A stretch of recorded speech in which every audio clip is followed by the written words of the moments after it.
اس سے بڑا خوش نصیب کون ہو سکتا ہے؟ اس لیے کہ جو سفر حج میں انتقال کرتا ہے، حدیث پاک میں آتا ہے کہ اللہ قیامت تک اس کا ہم شکل ایک فرشتہ پیدا کر دیتا ہے جو ہر سال اس کی طرف سے حج ادا کرتا ہے، اور اس کا ثواب اس کو ملتا ہے جو سفر حج میں انتقال کر گیا۔ بہت بڑی سعادت ہے حج کے سفر میں مرنا، لیکن سفر حج ہے اور سفر حج میں ایک بندے کا انتقال ہو گیا ہے۔ اس کے بعد لوگوں نے سوچا، اس لیے کہ آج کے دور کی طرح لوگ فلائٹ سے تو نہیں جاتے تھے، جہازوں میں بھی لوگ بہت کم جاتے تھے، اکثر کھچروں کا سفر، گھوڑوں کا سفر، پیدل سفر لوگ مل جل کر قافلوں کی شکل میں کیا کرتے تھے۔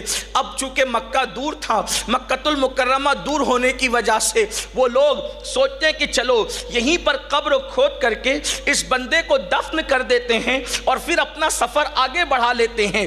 جیسے انہوں نے قبر کھودی، اس میں بڑے بڑے سانپ اور اژدہے نظر آئے، انہوں نے قبر وہاں پر چھوڑ دی۔ اس کے بعد دوسری جگہ قبر کھودی، وہاں بھی یہی حال ہوا۔ اس کے بعد تیسری جگہ قبر کھودی، وہاں بھی یہی حال ہوا۔ اسی طرح وہ بہت پریشان ہوئے۔ اب لاش کو انہوں نے وہی رکھا اور ایک بہت بڑے بزرگ کو انہوں نے تلاش کیا۔ جب تلاش کر کے ان سے کہا کہ یہ بندہ حج کے لیے نکلا، سفر حج میں اس کا انتقال ہوا، اب ہم اس کو جہاں دفن کرنا چاہتے ہیں وہاں سے بڑے سانپ اور اژدہے نکل آتے ہیں، تو انہوں نے فرمایا اللہ کی عزت و جلال کی قسم، اگر پوری روئے زمین بھی اس کی قبر کی نیت سے کھودو گے تو وہاں پر یہی ہوگا جو تم نے دیکھا۔ تو کہا اس کی وجہ کیا ہے؟ کہا اس کی وجہ یہ ہے کہ جب یہ ناپ تول کرتا تھا تو ناپ تول کے اندر کمی کیا کرتا تھا، اس لیے سفر حج میں مرنے کے بعد بھی عذاب قبر اس کا انتظار کر رہا ہے۔ میرے پیارے آقا صلی اللہ علیہ وآلہ وسلم کے پیارے دیوانوں،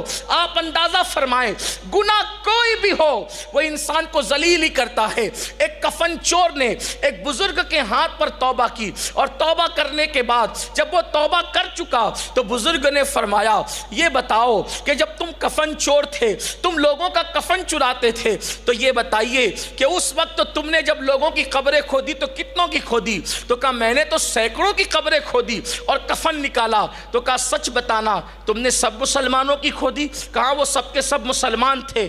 تو کہا کتنے مسلمان تھے جن کی قبروں کے اندر ان کا چہرہ قبلے کی طرف اور کعبے کی طرف تھا؟ اس کفن چور سے اس اللہ کے ولی نے پوچھا اگر آپ دنیا کے اندر اس تصور کے ساتھ رہتے ہیں کہ ہمیں یہاں سے جانا نہیں تو جو چاہو کرو، اور یہ وہ حقیقت ہے کہ دنیا سے جانا ہے، اس کا انکار کافر بھی نہیں کرتے، اس کا انکار منافقین بھی نہیں کرتے۔ دنیا کا کوئی انسان جس کی عقل ہے وہ کبھی نہیں کہے گا کہ دنیا سے نہیں جانا ہے۔ ہر مذہب کے لوگ، ہر مسلک کے لوگ، ہر مکتبہ فکر کے لوگ یہی کہتے ہیں کہ دنیا سے ایک دن جانا ہے۔ اے جانے والوں، اور جب جانے پر یقین ہے، اپنے کندھوں پر کبھی دادا کو اٹھا کر لے گئے، اپنے کندھوں پر کبھی باپ کو اٹھا کر لے گئے، اپنے کندھوں پر کبھی دوست و احباب کو اٹھا کر لے گئے۔ اے سب کو اٹھا کر کندھوں پر لے جانے والوں، ایک دن تمہیں اور مجھے بھی لے جایا جائے گا۔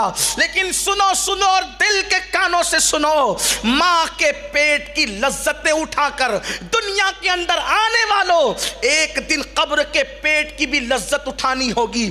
اعمال اچھے ہیں تو ٹھیک ہے، ورنہ حال کیا ہوگا؟ اس قبر میں اے سی نہیں ہے، اس قبر میں اللہ اکبر لائٹ نہیں ہے، اس قبر میں بستر نہیں ہے، اس قبر میں اجالا نہیں ہے۔ یہ کہانی قصہ نہیں، ابھی آج ہی کے دن کی بات لے لو۔ احمد آباد میں ہوں اور اللہ اکبر دوپہر میں جب ظہر کی نماز کے لیے باہر نکلے ہیں تو اللہ اللہ حالت یہ ہوئی، بلکہ عصر کی نماز کا حال بھی یہی تھا، اور ابھی بھی گرم ہوائیں چل رہی ہے، حالانکہ سورج غروب ہونے کو گھنٹوں ہو چکے۔